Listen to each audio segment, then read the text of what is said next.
Sir, ito na yung request mo na ulamin din asin kasi nakita mo yung video ko na nagulam ako ng asin pero hindi nyo nakita na kinain ko, sir. Ito na yung asin, sir. Ito na yung kain, sir. Yes, sir, oh. Na sabi mo, bibigyan mo ako ng 350, sir. Para pakita sa'yo, sir. Yan, ito yung asin, sir. Yan, sir, oh. Yan, sir. Sir, ito na, sir.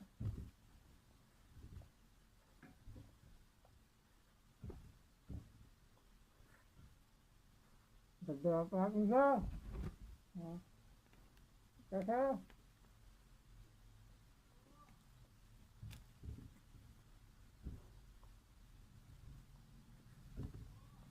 Sir, pagdala mo yung 350 mo, sir. Nakita mo na kinain ko yung asin, saka yung kain, sir.